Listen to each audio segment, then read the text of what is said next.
Good morning, everyone. Good morning, everyone. Good morning, Rabbi. Good morning. Both are told. We are learning Mishna Shabbos. Perek Yates. Embarrassing me. Chapter 19, Mishnah Vav, Mishnah 6. I dedicate this morning's learning in memory of my mother, Mrs. Shlomis Rabinowitz, Shlomis Besser Rabbi Yaakov Eliezer. Okay, now, we have been discussing Bris Milah, and Bris Milah means, as we said before, you remove the foreskin, and then there's a memory that's still left on the corona that has to be pulled back to completely reveal it. Now, nowadays, this doesn't really come up because the amount of skin that is removed nowadays when a bris is done, it's just everything's gone. Everything's taken away.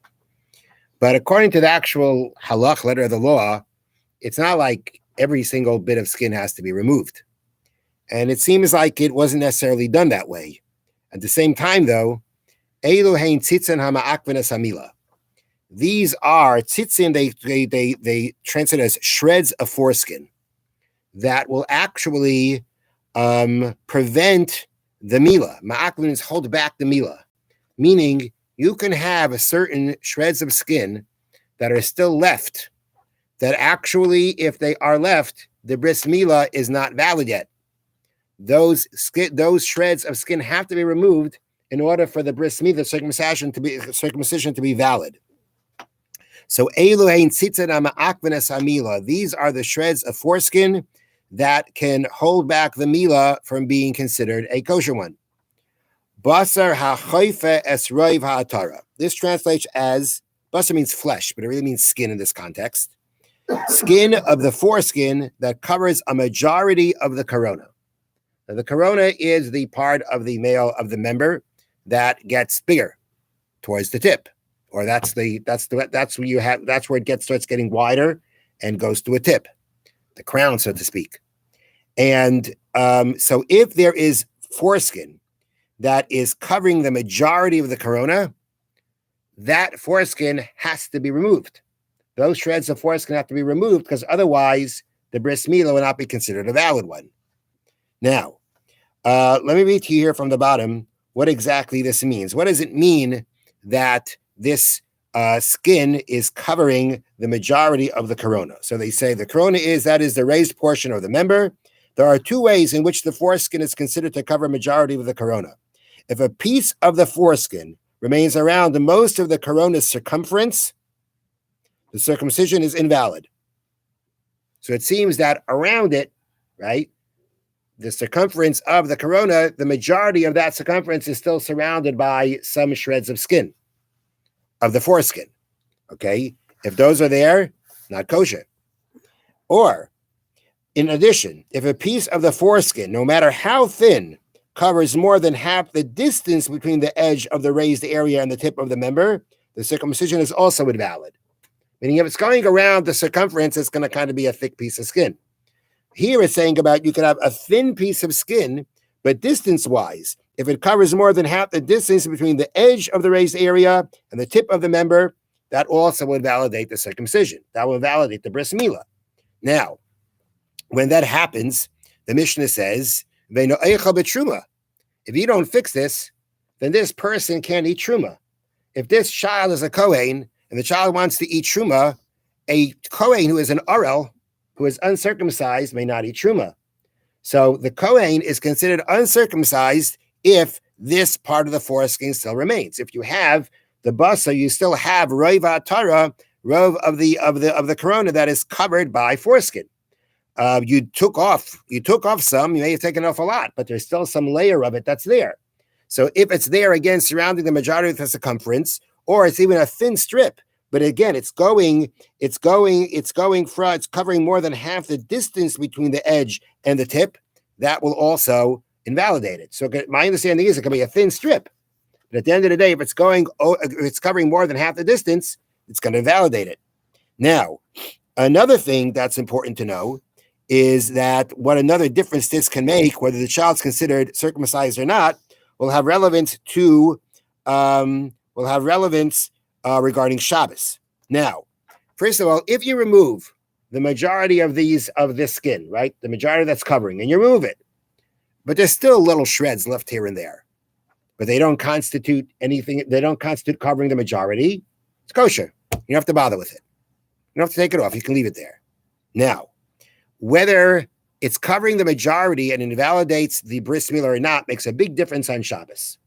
Because if, let's say on Shabbos, which we say you can do the bris milah, right?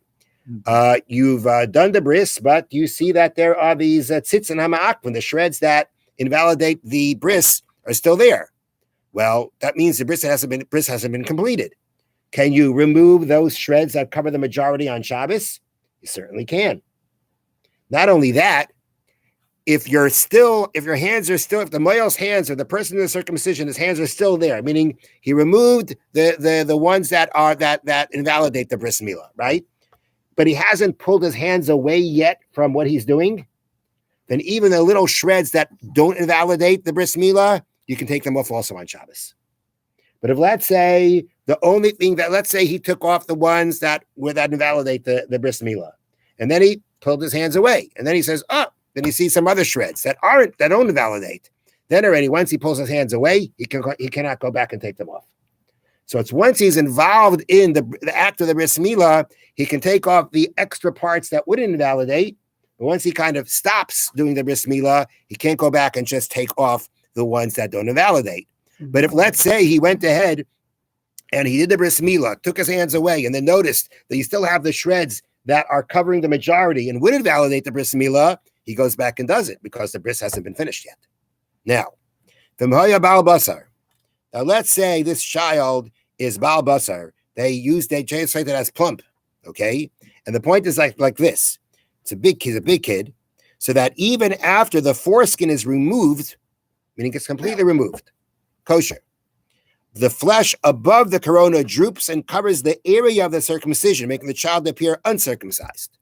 Meaning above the area of the bris milah, meaning above the corona, it's got a lot of flesh there, and it hangs over the corona. So now it looks like, again, he wasn't circumcised. There we say, the imhoya bal basar, if let's say that the child was plump, you fix it because of maris ayin, an appropriate appearance. It appears like he's not circumcised. And therefore, we say that if that's the situation, fix it.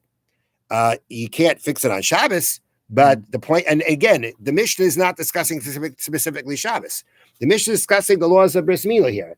And therefore, it's saying that even if you did halakhically a kosher bris milah, but because of other skin, it looks like didn't have a bris, he's uncircumcised, remove that skin to make sure he doesn't look uncircumcised.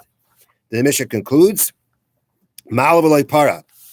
Now, we said before that a bris milah has two parts. There's the milah, which in that context means removing the foreskin. Then there's the priya. There's a membrane that remains on the corona, and you have to you remove it, completely revealing it. So now, mal v'lo paras hamila, you did the milah, you removed the foreskin. Like paras hamila, but you didn't reveal the area where the bris milah was done. That means you didn't slice that skin and or whatever it takes, slice it, tear it, I don't know what you do, and then pull it back. Okay, that now again reveals. That's the word para. Priya means to reveal. And so you did the bris milah, remove the foreskin, but you did not reveal the milah, meaning you didn't do the priya to pull back the membrane. Kilo lamal. It's as if you didn't do the bris. The bris is not done yet. It's not completed, which would mean if on Shabbos you did the milah, you took off the foreskin, took your hands away, and then you realize, I didn't do priya. You go back and you do it because you have not completed the bris until you do so. And the act of the bris milah, the whole mitzvah bris milah is something that is permissible that you are allowed to do on Shabbos. So since the priya is essential for the bris milah, without it, it can't be done. Even if you took your hands away from the area after you did the bris milah, you go back and you do the priya because otherwise the milah will not be kosher. Have a wonderful day. Thank you, Rabbi. Thank you, Rabbi.